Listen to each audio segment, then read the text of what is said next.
Iran की इस रणनीति को लेकर सबसे बड़ा दावा उसके बैलिस्टिक मिसाइल और ड्रोन भंडार को लेकर है। रिपोर्ट्स में कहा गया है कि ईरान ने 2025 के बाद मिसाइल उत्पादन तेज किया और अब रोजाना बड़ी संख्या में मिसाइलें तैयार करने की क्षमता विकसित की है।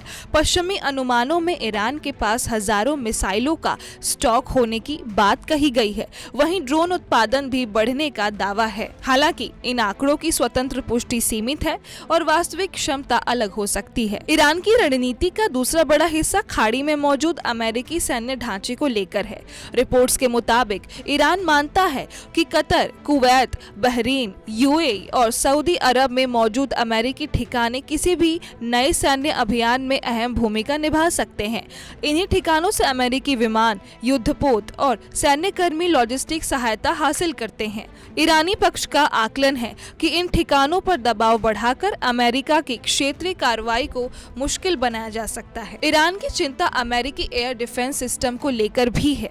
रिपोर्ट्स में दावा किया गया है कि लंबे संघर्ष के बाद पैट्रियट और थार जैसी प्रणालियों के इंटरसेप्ट स्टॉक पर दबाव बढ़ा है।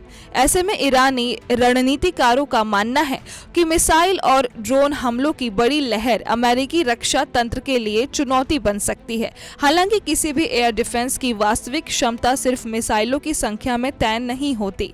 रडार, इंटरसेप्टर, तैनाती और कमांड सिस्टम भी निर्णायक भूमिका निभाते हैं। ईरान की रणनीति में एक साथ कई खाड़ी देशों पर दबाव बनाने की बात भी सामने आ रही है। रिपोर्ट्स के मुताबिक मकसद अमेरिका को अलग अलग मोर्चों पर प्रतिक्रिया देने के लिए मजबूर करना हो सकता है।